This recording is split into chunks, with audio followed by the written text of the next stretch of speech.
مولانا محمد خان دہلوی رحمۃ اللہ تعالی علیہ نے یہ واقعات اپنی کتاب میں جمع فرمائے ہیں۔ اس میں وہ فرماتے ہیں کہ زمین پہ جب جن آباد تھے تو وہ سرکشی کرتے، قتل و غارت میں مبتلا ہو جاتے، برائی میں مبتلا ہو جاتے، تو اللہ کریم فرشتوں کی فوج بھیج دیا کرتا تھا جو سرکشوں کو کسی کو قتل کرتے، کسی کو سزا دیتے، اور پھر کسی اچھے شریف یا نیک کو حکمران بنا دیتے۔ کچھ عرصہ اس طرح چلتا رہتا، پھر برائی پھیلتی، تو پھر اس طرح سے تو فرماتے ہیں کہ وہ جو فرشتوں کی فوج آیا کرتی تھی تو یہ ابلیس ان کا سربراہ ہوا کرتا تھا۔ زراہ تفاخر بفوج ملک، زراہ تفاخر بفوج ملک، گہے بر زمیں بود گہ بر فلک۔ انہوں نے اس میں لکھا ہے کہ وہ بڑے فخر کے ساتھ فرشتوں کی فوج ساتھ لیے ہوئے کبھی زمین پہ نظر آتا اور کبھی آسمانوں پہ چلا جاتا۔ تو اللہ کریم وہ یاد دلاتے ہیں وَلَقَدْ خَلَقْنَاكُمْ، ہم نے تم سب کو پیدا فرمایا، تم تھے ہی نہیں، تمہارا کوئی نشان بھی نہیں تھا، تمہارے بارے کوئی جانتا بھی نہیں تھا، کوئی سوچتا بھی نہیں تھا۔ بلکہ جب فرشتوں پہ یہ ارادہ ظاہر فرمایا گیا، سورہ بقرہ میں ارشاد ہوتا ہے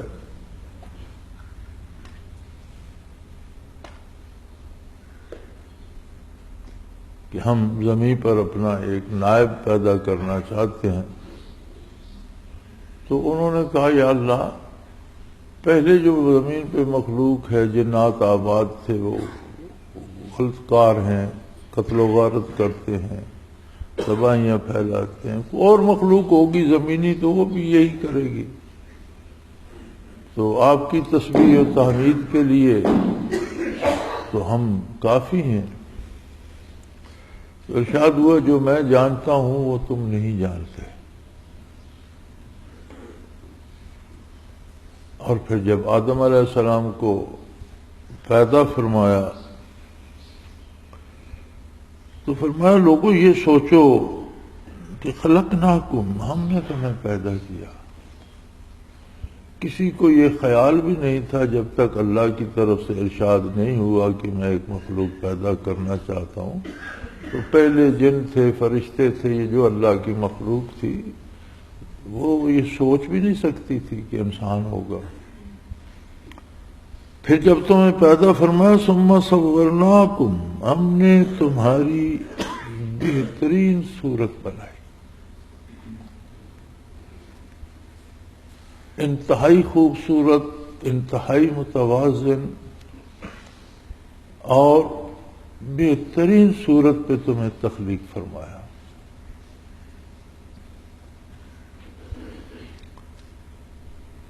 جسمانی اعتبار سے، فطری اعتبار سے، اور کیسے کیسے اس میں مشینری لگائی، نگاہ عطا کی، دماغ عطا کیا، جس کی آج کا بہت جدید دور کا سائنسدان کہتا ہے کہ ابھی تک انسانی دماغ جو ہے اس کا 10% سے کم حصہ، 8-9 کے قریب استعمال ہوا ہے، 90-92% دماغ کسی نے استعمال ہی نہیں کیا۔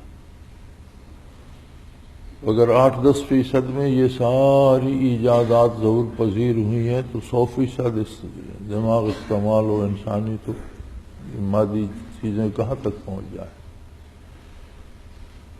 پھر ایک خوبصورت انداز، سینہ، پیٹ، ٹانگیں، بازو، ہر کام کے لیے، چلنے پھرنے کے لیے، ایجادات کے لیے، ایسا صورناکم، تو بہت بہت مزیدار صورت تمہاری بنائی، اور ہر عضو اپنی جگہ ایسا جچا تلا ہے کہ اسے لگتا ہے کہ اسے وہیں ہونا چاہیے تھا۔ پھر تمہیں ایک عظمت عطا کی، ثم قلنا للملائکۃ اسجدوا، پھر ہم نے فرشتوں سے کہا کہ آدم علیہ السلام کو سجدہ کریں، انہیں سجدہ کریں، گویا ساری اولاد آدم کو سجدہ ہو گیا۔ سجدے سے مراد ہوتی ہے کسی کی برتری کو، عظمت کو تسلیم کرنا،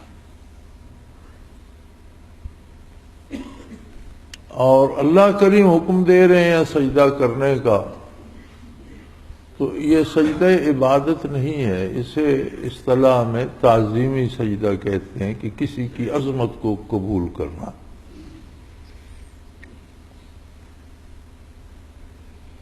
تو فسجدوا، تمام فرشتوں نے آدم علیہ السلام کی عظمت کو قبول کیا۔ فرشتہ نوری مخلوق ہے، سراسر نیکی ہے، ہمیشہ اطاعت کرتا ہے، اور اس کا سونا جاگنا، کھانا پینا سب کچھ ذکر الہی ہے، صرف اللہ کے ذکر ہی پہ اس کا سارا گزارا ہے۔ لیکن کوئی موانعات اس میں نہیں ہے، کوئی چیز اسے اللہ کی یاد سے روکنے والی نہیں ہے، نہ بھوک لگتی ہے، نہ نیند آتی ہے، نہ کوئی شہوانی خیال آتا ہے، نہ اس میں نفس ہے، نہ شہوت ہے، نہ اس کا کوئی بیوی بچہ ہے، نہ اسے کوئی گھر مال و دولت کی محبت، کوئی ایسی بات نہیں ہے جو اسے اطاعت الہی سے یا ذکر الہی سے روک سکے۔ لیکن انسان کو ایک عجیب مخلوق اللہ نے بنایا کہ ایک طرف معرفت الہی کا اور اللہ کے ساتھ تعلق کا وہ درجہ عطا فرمایا جو سوائے انسان کے کسی کے پاس نہیں ہے، جو فرشتے کو بھی حاصل نہیں ہے۔ دوسری طرف اس کے ساتھ نفس لگا دیا، مادی وجود لگا دیا، اور اس کی خواہشات اور پھر مادی رشتے، مادی ضروریات، مادی چیزوں کا حسن اور ان کی لذت محسوس کرنے کا کی توفیق عطا کر دی، وصف عطا کر دیا، اور ایک اتنی بڑی آزمائش میں ڈال دیا کہ دوسری طرف وہ دنیا کی ہر چیز کو دیکھ سکتا ہے، چکھ سکتا ہے، اس سے لذت حاصل کر سکتا ہے، اس کے ساتھ نیند بھی ہے، بیوی بچے بھی ہیں، مال و دولت بھی ہے، زمین جائیداد بھی ہے، اور بے شمار ایسی چیزیں ہیں۔ پھر ان کا صرف حصول اور ان کو روک کے رکھنا ہی نہیں، ان کے حصول میں حلال و حرام، جائز و ناجائز اتنے امتحان ڈال دیے۔ اس لیے اس کی عظمت فرشتوں سے بھی تسلیم کرائی کہ جب یہ ان ساری رکاوٹوں کو عبور کر کے میری بندگی، میری اطاعت کرتا ہے، تو پھر یہ میری بہت باعظمت اور بہت اعلیٰ مخلوق۔ تو فرشتوں نے تو یہ بات تسلیم کی، اللہ ابلیس بھی وہیں تھا، فرشتوں کے ساتھ آسمان پہ رہتا تھا۔ تو جب فرشتوں کو حکم ہوا تو وہ چونکہ فرشتوں میں شامل تھا، وہ حکم اسے بھی شامل تھا، لیکن اس نے سجدہ نہیں کیا۔ لم یکن من الساجدین، اس نے سجدہ نہیں کیا۔ ارشاد باری ہوا، قال ما منعک الا تسجد اذ امرتک، تمہیں کس چیز نے روکا ہے جب میں نے حکم دیا، جب اللہ نے حکم دیا تو بات ختم ہو گئی، پھر اس میں جواز عدم جواز اور کرنا نہ کرنے کی گنجائش تو باقی نہ رہی۔ جب اللہ حکم دے دیتا ہے تو پھر اس میں جواز اور اس میں بھلائی کے پہلو یا کرنا ہے یا نہیں، یہ تو کوئی اس بندے کے پاس انتخاب تو نہیں رہتا، تو اس سے تو سوائے تعمیل ارشاد کے کوئی چارہ نہیں۔ تو جب ہم نے تمہیں حکم دے دیا، پھر تمہیں کس چیز نے روکا، کیا معنی ہے؟ یہ سوچ، انا خیر منہ، اس نے کہا میں اس سے بہتر ہوں، اور اپنے سے اچھے کو ادب اور تعظیم کی جاتی ہے، جو اپنے سے کم تر ہو اس کی تعظیم بڑا تو نہیں کرتا، تو میں انا خیر منہ، میں اس سے تو بہتر ہوں۔ کیا بہتری ہے بھائی؟ تو میں خود اس نے دلیل دی اپنی بات مکمل کرتے ہوئے، خلقتنی من نار، اے مالک تو نے مجھے آگ سے پیدا کیا، وخلقتہ من طین، اور اسے تو مٹی اور کیچڑ سے پیدا کیا۔ تو آگ میری رائے میں بہرحال مٹی اور کیچڑ سے تو افضل ہے۔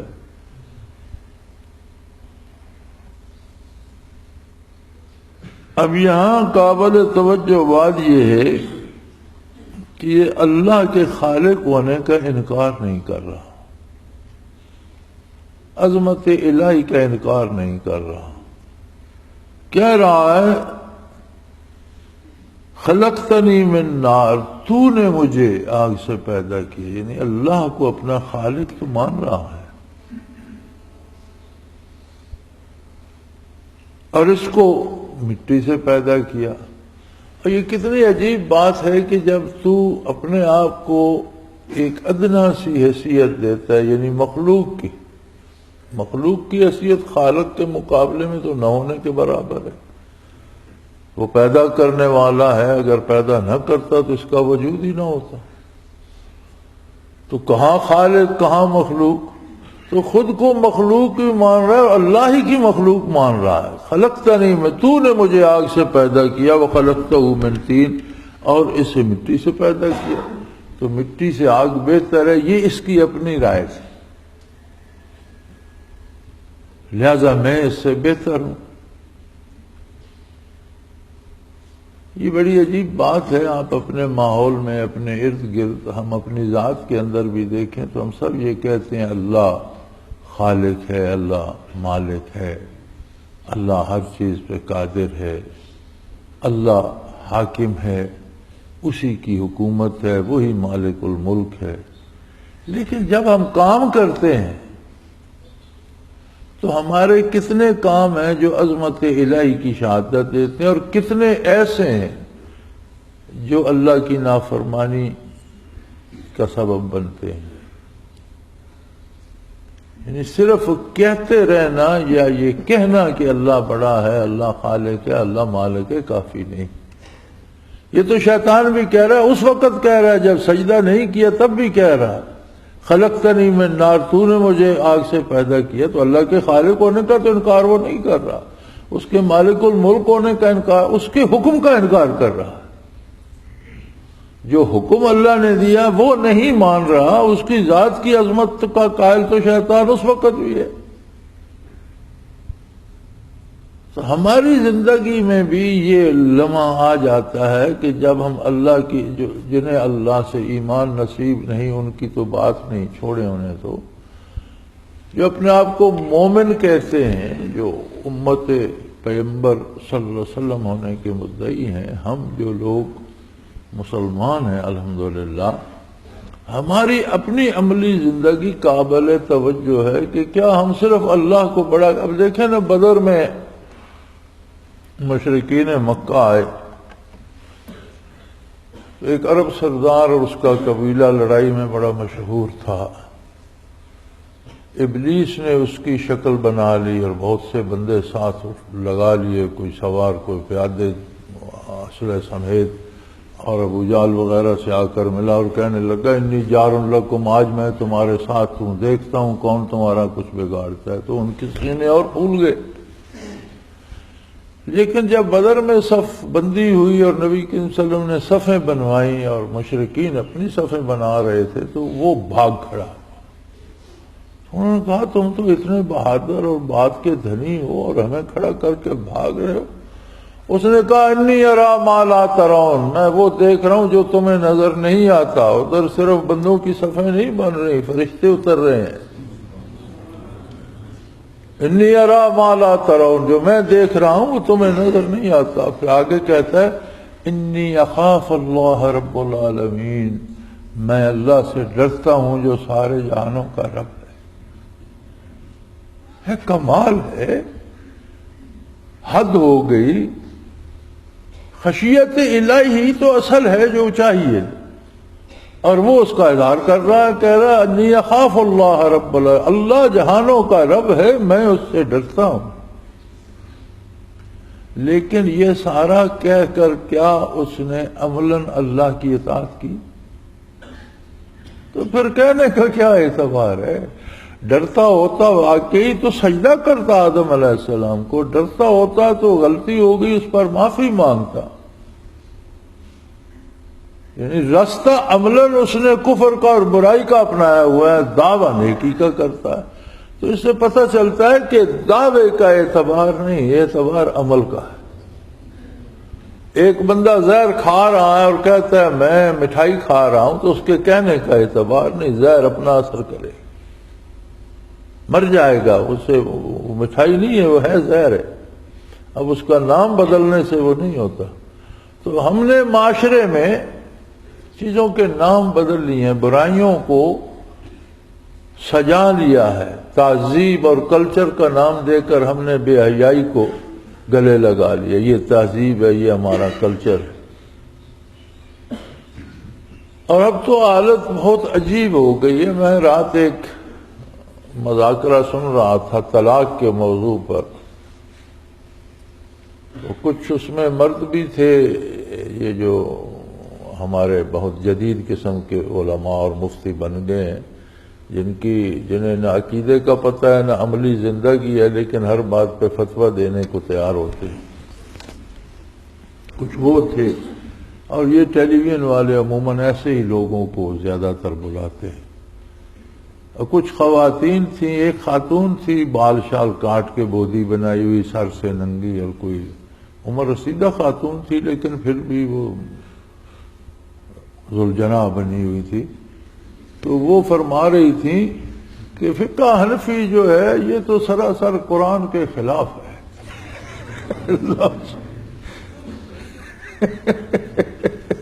میں نے کہا یار اسے بند کر دو، اتنا کافی ہے جو سن لیا. اس سے مزید جن لوگوں کی عمریں گزر گئی اور جنہوں نے ایک ایک لفظ خوشہ چینی کر کے گلستان رسول سے پوری امت کے لیے مسائل یکجا کر دیے، خدا نخواستہ وہ تو قرآن کے خلاف کرتے رہے.